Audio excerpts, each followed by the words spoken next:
그런데 그 소재 중에서 박사님이 생각하시는 가장 매력적인 아이템은 어떤 게 있어요? 제가 그 중앙에 있는 자료들 내는 걸 볼 땐 전혀 못 봤던 것들이 사실은 지역에 있는 일기류들입니다. 제 같은 사람들이 썼던 일기류인데요. 여기 있습니다. 드디어 등장을 했네. 네. 아, 예. 이상호 저. 네. 예, 저게 이제 그 2년 전에 썼던 저기인데요. 피엘. 어제 얼굴이 빨개지셨는데요. 갑자기 확 부끄러워지는 게 저게 굉장히 좀 재밌었던 게 뭐냐면 그 저 같은 사람들이 살았던 일상의 삶입니다. 근데 킬러 콘텐츠가 되기 위한 가장 중요한 요소는 하나는 되게 독창적이어야 되고요. 동시에 또 하나 되게 중요한 요건은 뭐냐면 현실적이어야 됩니다.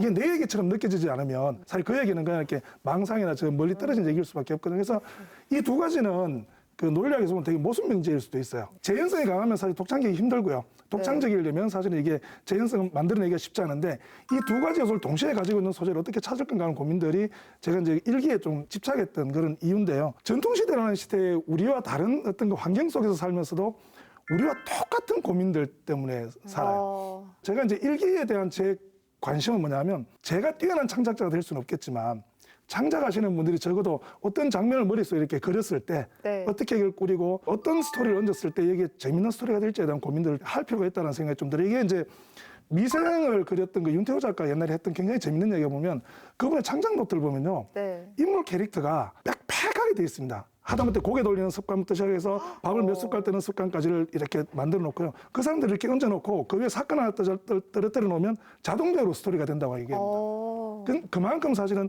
그 이해도가 필요한데 그럼 조선시대에 살았던 사람들이 어떤 사람들이고 어떤 공간에서 어떤 방법으로 어떻게 움직였을지에 대한 고민들을 풀어줄 수 있는 게 요새 제가 볼 때는 아마 저는 일기 같은 기록이 아닌가라는 생각을 좀 하고 있습니다. 그래서 다른 곳에도 일기는 굉장히 많은데요. 네. 보존되어 있는 곳이 사실은 경북이 가장 다량의 보관처고 거기에 대한 고민들과 이걸 좀 풀어내기 위한 작업들이 요새 거의 10년 가까이 지금 이루어지고 있으니까 네. 굉장히 어떤 그 창작자들이 좀 필요하는 그런 그 아이템이 되지 않을까 이런 생각을 좀 해요. 네. 그 일기 속의 독창성과 현실성이 그대로 네. 반영이 될 수 있을 것 같습니다.